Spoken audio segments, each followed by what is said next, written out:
My dad threatened to cut off my scholarship if I didn't support my brother's wedding to my girlfriend. I showed up in a suit, gave the toast he approved, then played a 90-second audio recording that destroyed everything. I'm the quiet one in our family. Always have been. My brother Ethan's the golden child, charming, confident, the kind of guy who could sell ice to someone already freezing. Everything's always been handed to him on a silver platter while I worked for scraps. Dad's a lawyer who treats our last name like a brand, and Ethan's his star product. Me? I'm the backup plan nobody talks about. When I started dating Claire 3 years ago, she was the first person who made me feel like I mattered. She was smart, ambitious, studying business law. She said things like, "You don't need to be loud to be seen, Lucas." I actually believed her. Then I brought her to a family dinner. Big mistake. Ethan took one look at her and turned on the full charm offensive.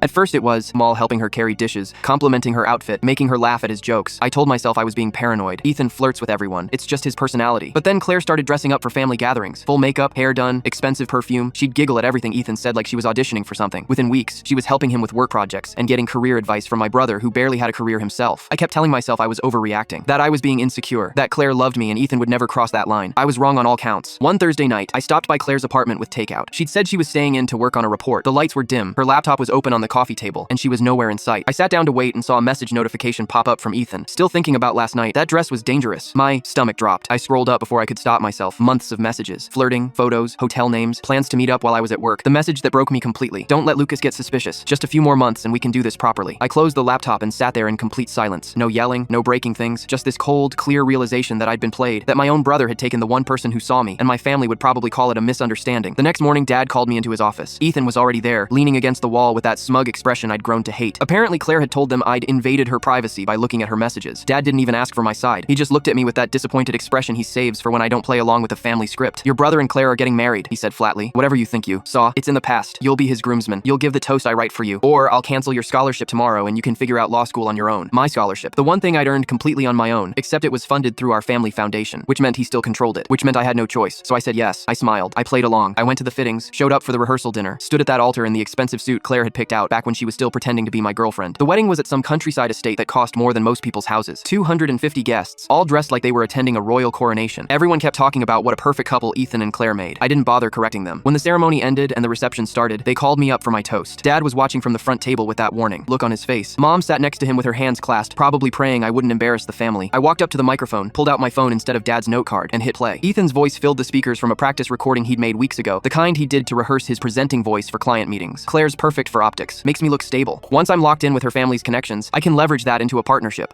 Lucas is too boring to ever use her properly anyway. The room went completely silent. You could hear people's breathing. Claire's face drained of color. Dad stood up, but before he could say a word, the recording continued with Ethan's voice laughing. Dad's firm is built on favors and fake credentials. I've been copying his playbook for years, just better at hiding it. Dad's biggest client stood up and walked straight out while Ethan was still trying to grab my phone from my hands. They called me cold for recording my own brother, but I just followed the family tradition of taking what I wanted.